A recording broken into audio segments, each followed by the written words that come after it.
Mr. President, thank you very much for coming to the NIH today. We really are very, very pleased with your visit, and I want to just, again, thank you for your support of everything that we've been doing in this obviously very important problem. What I've asked is just first to have Francis Collins, our director, just make a couple of comments about the NIH in general, and then I'll talk to you about some of the things that you and I have been talking about for the past few weeks. Good. Thank you. Well, Mr. President, welcome to NIH. It's wonderful to have you here. Thank you, Francis. Even though we are in fact faced with a very serious public health situation, we have a lot of people here that are working hard on it and are honored by your presence. Thank you. And honored also by the presence of the Secretary, my boss, and a wonderful boss he is indeed. Maybe I just quickly say who else at the table so you understand who we're with here. Starting over here, Dr. Barney Graham, who's the Deputy Director of the Vaccine Research Center, and that's where we are right now. Next to him, Dr. Kinsmika Corbett, who is the front line on the bench making this coronavirus vaccine happen. So wonderfully talented young scientist in our midst. You know Dr. Fauci, of course. Next to him, Dr. John Mascola, who's the director of the Vaccine Research Center. And next to him, Dr. Larry Tabak, who's the principal deputy director of NIH. Good. And we are all thrilled to have you here. I just wanted to say a word about NIH because we haven't had the privilege of having you with us before, and just to sort of set the context for this remarkable institution supported by your administration, the largest supporter of biomedical research in the world, the National Institutes of Health. We distribute most of our funds, more than 80%, to institutions all over the country. So when you hear about a breakthrough in medical research that happened at the University of Illinois or Florida, it was probably supported by NIH. And we use the most rigorous peer review system in the world to decide what we're going to fund.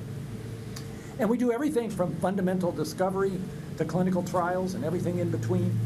You could say we do Alzheimer's to Zika or A to Z or some version of that.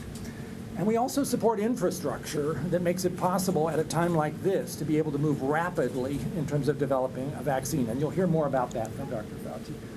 The consequences of NIH research you could measure in various ways: extension in longevity, reduction in deaths from heart attack down 70% from what they used to be, strokes likewise, cancer rates of death dropping about 1 or 2% a year, HIV, which used to be a death sentence, now compatible with long survival, cystic fibrosis, a disease that used to be maybe able to get kids to live for 8 or 10 years.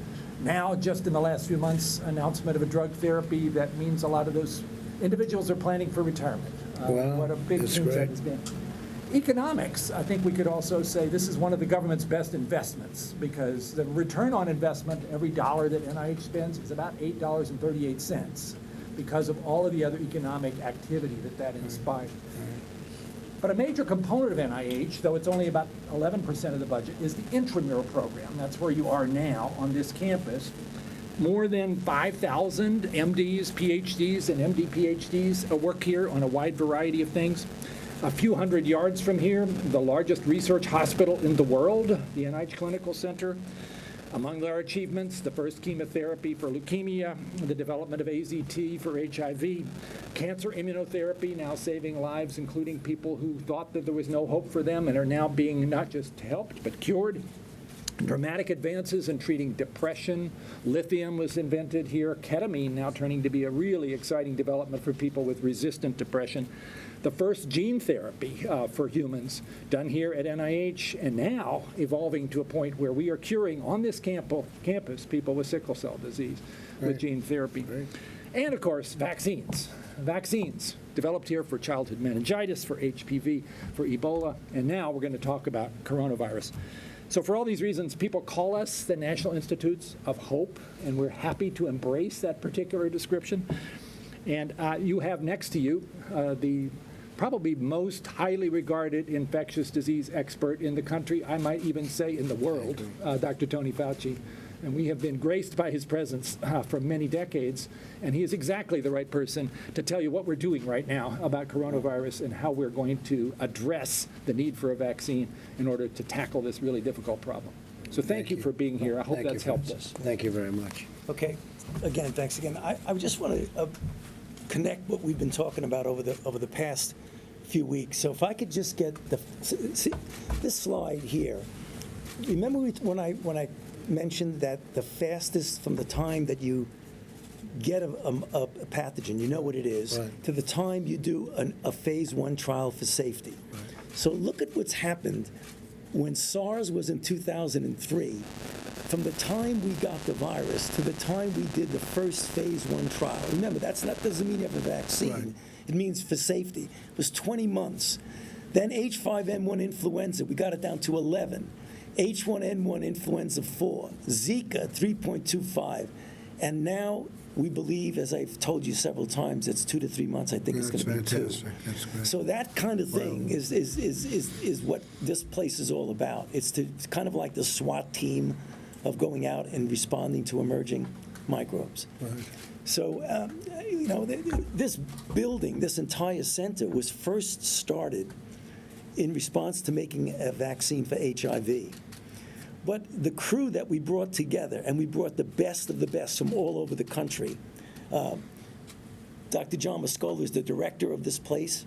We do everything from fundamental basic science to the clinical trials. And I say this with some pride, but also with some modesty, is that there's a lot of questions and things that we need to do. But this group is so good at what they do that every time we have a challenge, and that challenge could be flu, that challenge could be Ebola, that challenge could be anything, we always turn to this team to do that. And it's really something that we feel that we're proud of, but I think the nation should know that these are the kind of things that we have available for them. John, you want to? I would just like to also welcome you, Mr. President, Mr. Secretary, Thank you, Jim. to our Vaccine Research Center.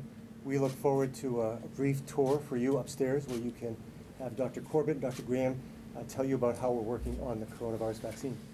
Right. Good. Just to give you a comparison, because we always talk about SARS and we always talk Right. about MERS and things like that. If we could just go through the slide. I just want to go to the next slide. This is an article that I wrote a little while ago, and I called it Coronavirus Infections More Than the Common Cold. The reason is, up until recently, coronaviruses were like mild things. They were just common cold. Just next slide. In fact, those are all different kinds of viruses. The ones with the red circle around them are the 4 viruses that cause the common cold. That was until 2002. Then we got a big surprise, and the surprise was, next, is that we had the severe acute respiratory syndrome, and that was SARS. Multiple years later, we got the Middle East respiratory syndrome. But a story that you may remember, next slide. In China, in the Guangdong province, this sort of history repeats itself, Right. Mr. President. Right. In China, in the Guangdong province, there was this strange disease that came up that nobody knew what it was. The Chinese didn't really tell anybody about it for a few months, November until it got to Hong Kong. When it got to Hong Kong, next slide, in a hotel in Hong Kong, and this was way back in 2003, someone from China went to the hotel, infected a bunch of people, next slide. And this is what you had. You had flights going. At the time, we didn't make any restrictions the way you did, which I think saved us a really lot of hurt. Next slide.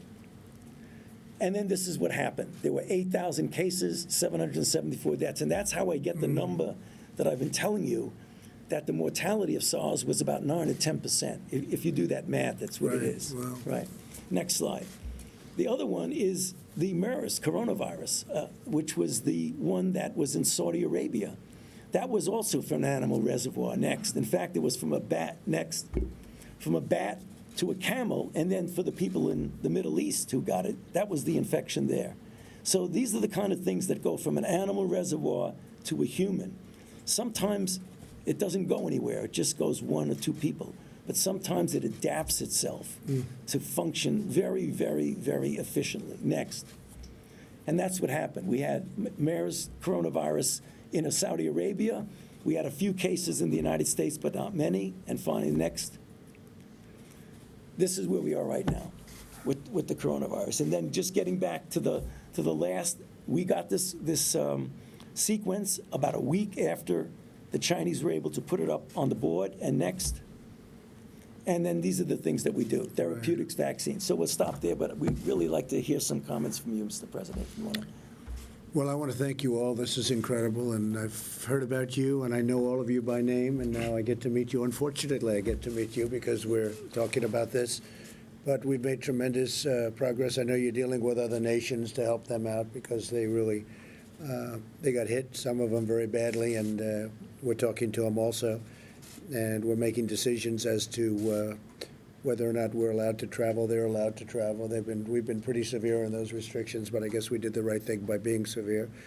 NIH is the home of, I mean, I see so many different factors, and it's true, the greatest doctors. I've heard that for so long. I heard that from my uncle, Dr. John Trump.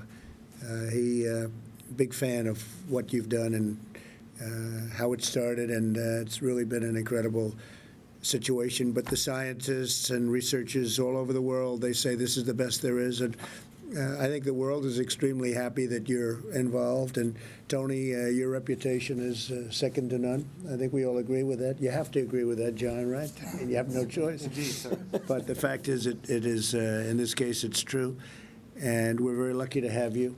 I will say that the vice president is over on the Hill. He's just leaving now, and I told him to stay there and finish it up, but we're doing very well in terms of getting the funding we need, the necessary funding. And I asked for X, and they want to give us more than X, and that's okay as far as I'm concerned in this case, Francis. That's unusual, but that's okay. But I just want to thank everybody at NIH and all of the great scientists and doctors and everything. I know you're working around the clock. I know you've made some great finds already, and that's really makes us feel very good. We had some good meetings yesterday with the companies that I guess you ultimately would go to the companies. You'd have to go to the companies. So we had Pfizer and Johnson & Johnson and some of the other great companies, and they were very positive as to the outcome. And therapeutics were a very big thing because I guess therapeutics can happen faster than the actual vaccine, and certainly the result can happen a lot faster. So we're looking for some good answers. But I just want to thank you very much, Tony, and we really appreciate it. And John, thank you. Thank you very much. Fantastic job. Thank you very much. Great to have you. And you don't have to shake hands with him. I see him every day, so I don't have to bother.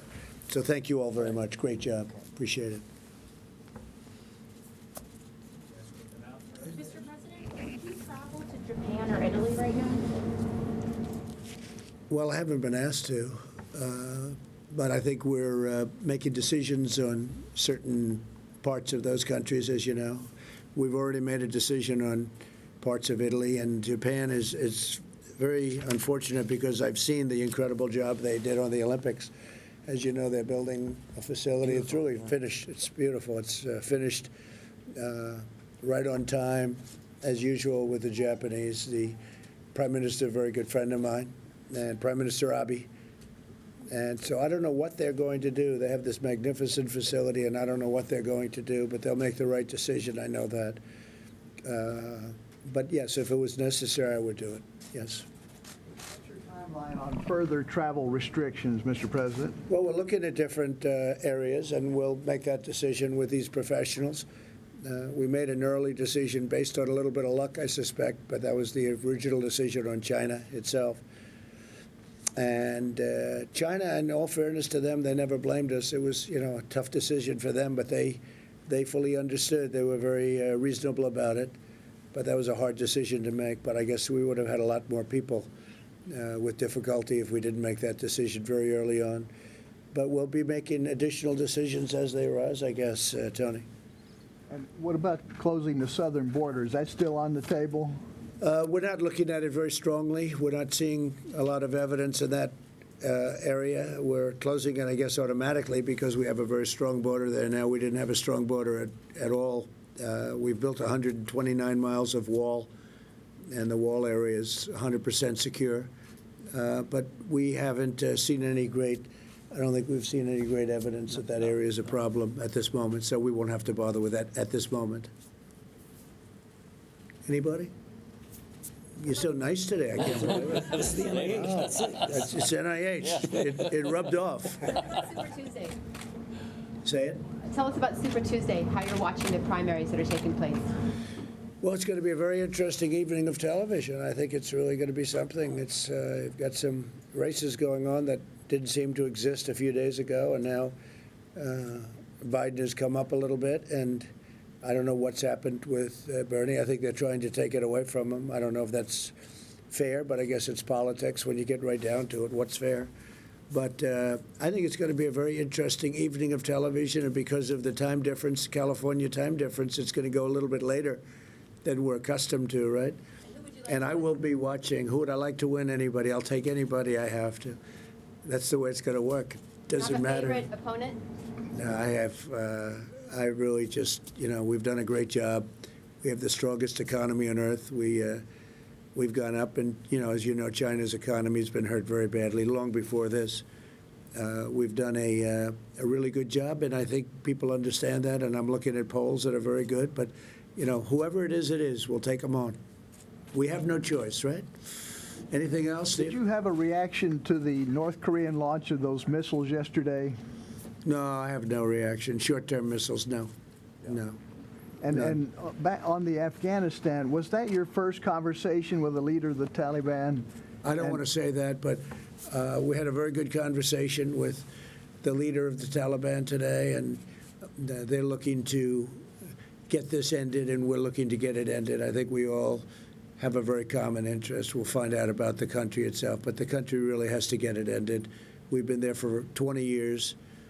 Other presidents have tried, and they have been unable to get any kind of an agreement. The relationship is very good that I have with the mullah, and we had a good long conversation today. And they want to cease the violence. They'd like to cease violence also. The Afghan government seems reluctant to turn over those 5,000 prisoners. Well, they may be reluctant. They've been they've done very well with the United States for many years. Far beyond military. If you look at all the money that we've spent in Afghanistan, we've spent trillions of dollars, and we're really a police force. We're really not fighting per se. It's a fight that if we had to, we'd win, but I don't want to kill millions of people. We'd win it fairly quickly, but I don't want to kill millions of people. I think it's crazy. And so we've been there. We'll be very, very soon. It'll be 20 years. And I said right from the beginning, not easy to get out of these conflicts, very complex in terms of all of the people you have to deal with, including, frankly, people in the Senate, people in the House, and a lot of people feel differently about things. But I've been amazed at how positive the response is to getting out of Afghanistan and to moving on. And I really had a great conversation with him today, yes. The meeting today. Are you considering new guidelines for nursing homes, given the cluster in Washington State? I could ask you to answer that question. Do you want? Mr. Secretary. So actually, we have been educating healthcare providers really from day one back in January about the need to be on guard against respiratory syndrome. And then when we had this case of the long-term care facility in Washington, we sent out special alerts to long-term care facilities to be very mindful about infection control, isolation with these most vulnerable of our seniors and other individuals who have comorbid conditions. And that's really what we've been seeing around the world is the prevalence of fatalities have been in the elderly and those who have other forms of medical fragility, comorbid conditions. And so really being on very high alert in our nursing home community is called for. Mr. Secretary, could you talk about your meeting with lawmakers today and what specifically they're asking of the federal government? What's their biggest concern? Well, I think it's the same concern that we've all had, which is getting testing out there rapidly into the community so that we can be testing as many people as possible. As you know, our excellent teams down at the CDC developed the test really in record time within weeks of getting the genetic sequence back in January, and we approved the diagnostic at at the FDA under an emergency use authorization in record time. We've been able to be testing at CDC throughout without any backlog in testing. Our throughput has been great there. We've had 12 labs qualified to be able to do the testing. We did suffer a manufacturing issue on that test as it went out to the rest of the public health labs. We've gotten that issue solved in the last week. So that's up and running in the public health labs. We also have gotten this test produced by this contractor to get it out. So we will this week have up to 75,000 tests shipping out there to public health labs, as well as available to hospitals for ordering. And then something really important happened on Saturday morning. So one of the biggest issues around testing that people don't understand is during the Obama administration, the FDA for the first time asserted control and regulatory jurisdiction over what are called lab-developed tests.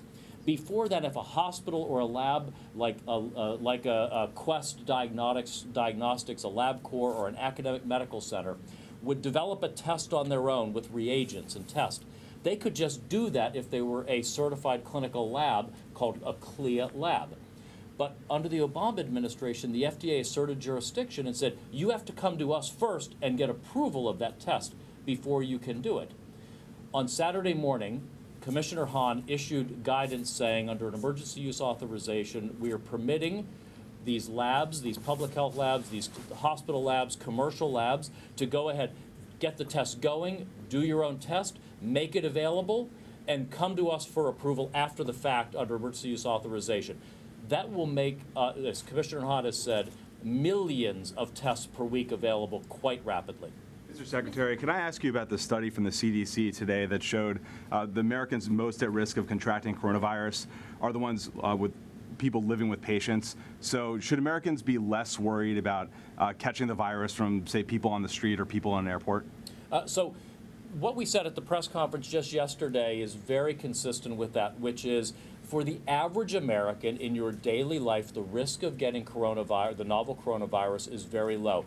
But if you are around individuals who have the novel coronavirus, the risk obviously is higher. And that's why the efforts we're taking with the state of Washington and with Santa Clara County and elsewhere in the country are around what's called community mitigation, which is to isolate individuals who have the disease, as well as to reduce social contact to bring the level of disease spreading down. Mr. President, I don't know if you had seen reports about the Vice President having shaken hands with students from a Florida school, one of whom had been placed in a voluntary self-quarantine. Did that concern you at all? What did you think about that? I haven't seen that report, no. I didn't see it either. I haven't seen it. How much money should go to hospitals for the uninsured? But we're going to look at the uninsured because they have a big problem, and we're going to look at the uninsured people that, you know, this came as a surprise to all of us. Just happened. It shows what can happen in life. But we're going to be looking at the uninsured, see if we can help them out. We're working, as part of the emergency supplemental, we'll work with Congress on programs to help hospitals as they care for the uninsured with novel coronavirus. Okay. Thank you all very much. Thank you. Thank you. Thank you. Thank you. We're going to take you upstairs now. Okay, let's go. Guys, we're going, let's go. And we're going to have Kismetti tell you a little bit about what she's doing. All right? Come on up. All right, everybody, again, that was a roundtable at the National Institutes of Health, including President Donald Trump there. So I currently wanted to show you a live look at the Dow Jones Industrial Big Board. Stocks down about 700 points, trading, well, this thing will stop ticking here momentarily. Not a whole lot of time left for trading for the day. So hope you all are having a fabulous Tuesday. It is Super Tuesday. We are keeping a very close eye on the races across the country. I am going to take you out to California. Actually, you know what? I'm going to show you. We just showed you Republicans on Capitol Hill, so I think we're going to show you Democrats on Capitol Hill. And then there is some other news across the country going on as well, including a pretty serious fire in Southern California. So lots going on right here on Fox News Now, and we're bringing it all to you either live or very soon after. Again, hope you all are having a fabulous day. We're going to go to Democrats on Capitol Hill. And so that was very good of them. The problem is they didn't have as many answers as we needed. They didn't have the answers we needed. The biggest question, testing. When and where? They could not answer how soon people would be able to get the tests. We need an on-site test, not a test that has to be sent far away and sent back. And we need to know where people can get it, how people can get it, and we need to make sure it's not so costly that people don't get it.